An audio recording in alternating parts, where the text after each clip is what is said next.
Yeah, that purple be a problem, they don't like that.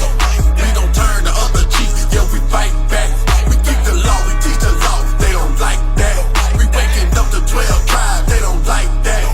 Yeah, that purple be a problem, they don't like that. We don't turn the other cheek, yeah, we fight back. We keep the law, we teach the law, they don't like that. Waking up the 12 tribes, they don't like that. We hit the streets to bring it out, they don't like that.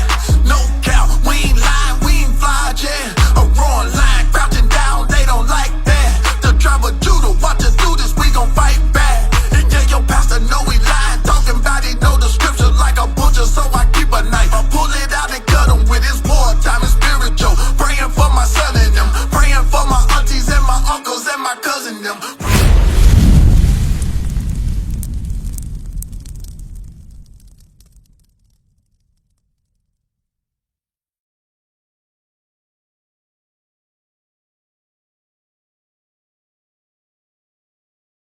You actually are almost in your God-given attire.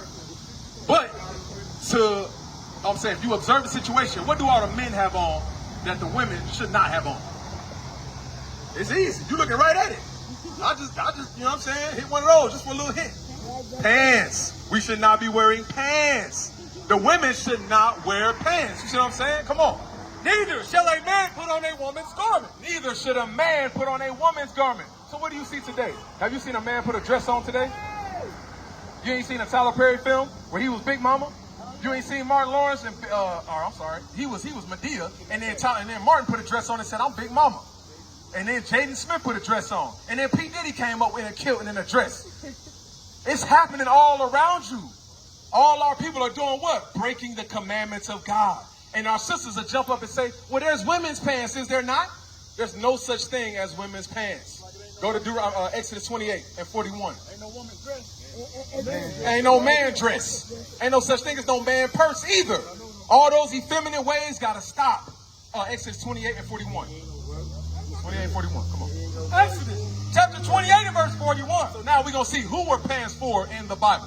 Because God is the all-knowing. He's the all-powerful, right? And by him being all-knowing and all-powerful, he should have control over our lives, right? Shouldn't God control our lives? Shouldn't God tell us what to do? We can agree to that, right? Because if God say do it, it's probably going to be good for me. So let's see what God said. Exodus 28 and verse 41. And thou shalt put them upon Aaron thy brother and his sons with him, and shalt anoint them and consecrate them and sanctify them, that they may minister unto me in the priest's office. So notice that it said Aaron and his sons, right? It said Aaron and his sons. So what is that thing that should be upon them? And thou shalt make them linen breeches. You should make them linen breeches. What do they call, what is breeches in the South? You said you're from Texas. What is breeches? No, what is breeches? That's what's up. The breeches are, those are, you pull up your breeches, boy. Pull your pants up.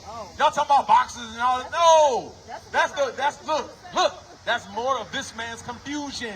That's what he done. He changed words. I'll pull up Google right now. It's going to say pants without a shadow of a doubt. You, my brother, in the spirit, let me see. It says, what does breeches mean? Breeches, short pants covering the hips and thighs, fitting snugly at the lower edges or just below the knee. Short pants. And those short pants are supposed to be upon, read it again. And thou shalt make them linen breeches to cover their nakedness. From the loins even unto the thighs they shall reach. And they shall be upon Aaron and upon his sons. So the pants were upon Aaron and his sons. It never said, I don't even know a word, Aisha and Ayla. It didn't say nothing about them. It said Aaron and his sons are supposed to wear the pants. So why did the white man and his woman jump up and say, no, there's a such thing called women's pants? Why do you think they did that?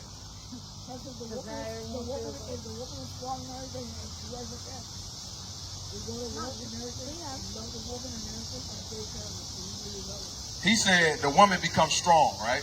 Was a woman supposed to be strong in that way? Was she supposed to be strong, like masculine? She said no off rip.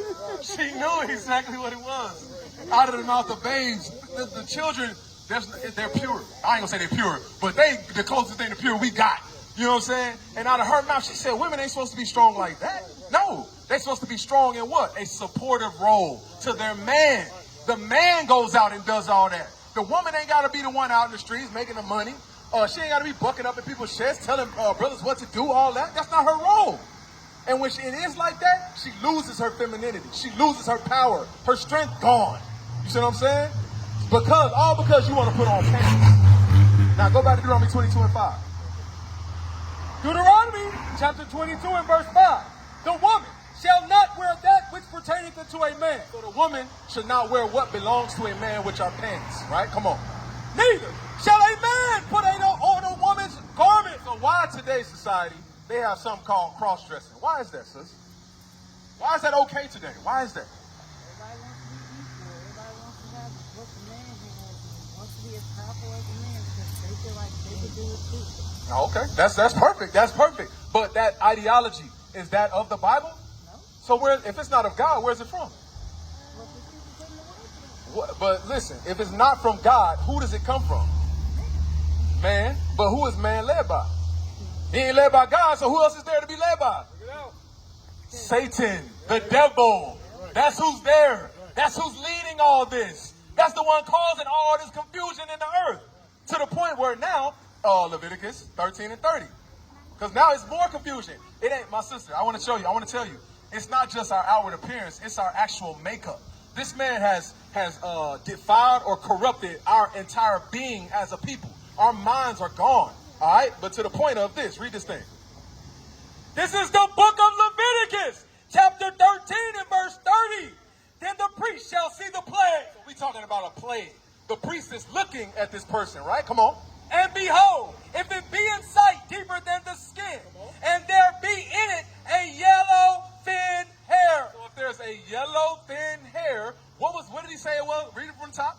And the priest shall see the plague. The priest saw a plague on this person, and he saw yellow thin hair. Did you know what color? What yellow? You want to do it for me? Yellow, blonde.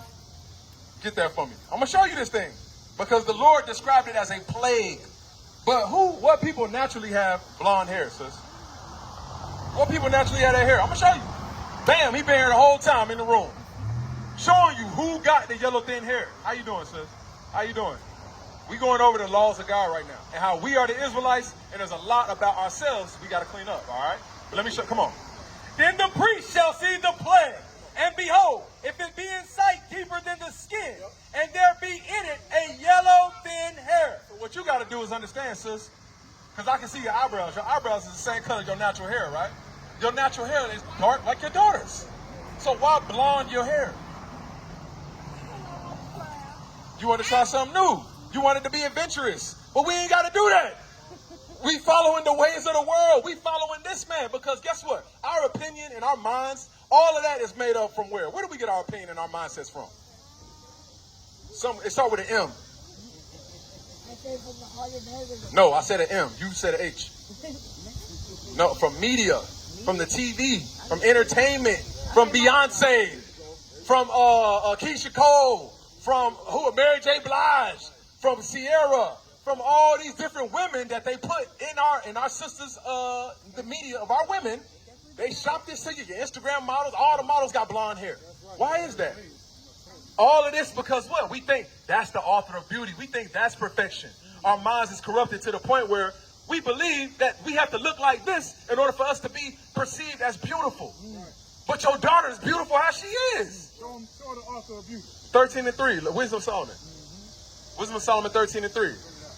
Because God is the one that created us. And I got to get Deuteronomy 28 for you. But don't ever blonde your daughter hair. Because them chemicals and all that stuff, what does it do to the woman's hair? What club was that at? Admit that a lot of people don't even realize they... I've called her. She hasn't responded. I've called her more than a few times. With the Zulu Nation, I'm like, what the hell is this? I know nobody know what I'm talking about. You'll leave me on the island by myself. I don't know what the hell Bishop's talking about. That's what y'all do. Then after class, yeah, I knew what you were talking about. I just don't want to be caught out there. The hell is this? Get on my damn nerves. So read that again, 31. It damages the hair. And then the sisters be like, girl, I ain't got no edges. And damn girl, let me get the lace front joint and cover it all up. Let me just braid mine back and do what I can do. All of that's because the chemicals that seep into our sisters' hair. And then they get fibroids, fibrosis, cancers, all of this stuff. That's we putting chemicals in our pores. And that stuff seeps, then you get like Jada Pinkett and you probably talking about, I got alopecia. No, you damaged your hair to the point where that ain't growing back no more. That's what happened. Read this thing. Wisdom of Solomon. Wisdom of Solomon, chapter 13 and verse 3. Well, this is Wisdom of Solomon. All right, my sister, pay attention to this. Come on. With whose beauty, if they being delighted, took them to be God. So guess what? When we look at the stars, the moons, all those things, we see that, right? And we see it as beautiful. And we imagine it as gods, right? But guess what? Come on. Let them know how much better the Lord of them is. For the first author of beauty hath created them. The first author of beauty created us. So the man that was first made, Genesis 2 and 7. You with me?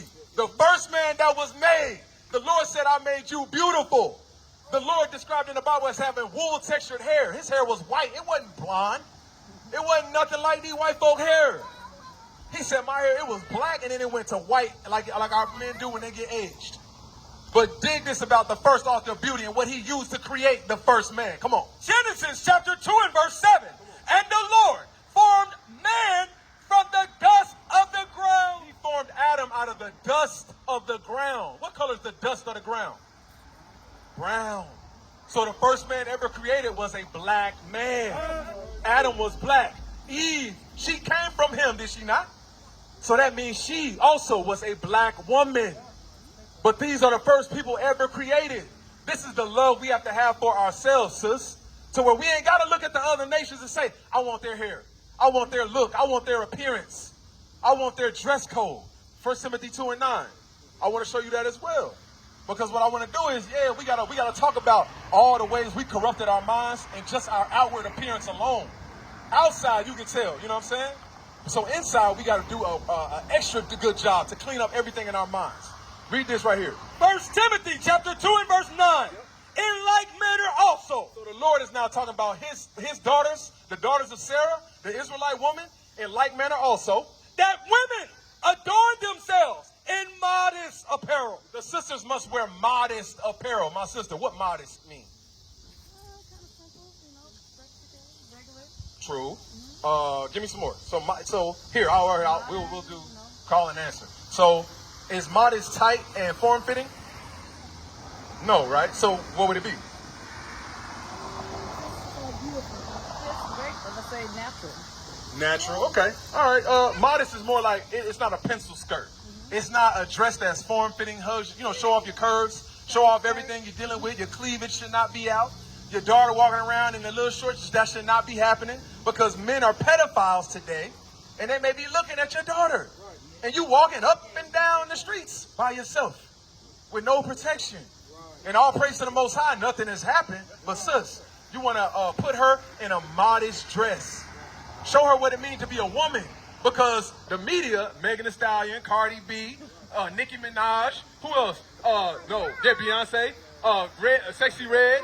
Who else? The Glorilla, Megan the Man.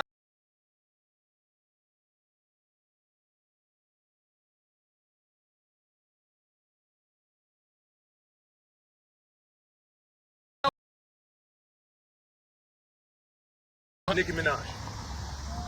You don't know her? That's too old. Okay. Who else? Mama don't let her listen to all that. All praises. All praises. You shouldn't. What about Cardi B? All praises, but she know Megan Thee Stallion. That's just as bad. Because when the related songs is going through, she gonna pop up too. And before you know it, she gonna know all them songs. And it's gonna corrupt her mind. I'm telling you, but this is what she gotta be. Come on. In like manner also, that women adorn themselves in modest apparel. So our sisters gotta be modest. Modest means not drawing sexual attention to yourself. That's what it means. What is a nation? Nation is family. Nation is community. Nation is men leading by example. Nation is women's support. Nation is children with role models. Nation is unity. Nation is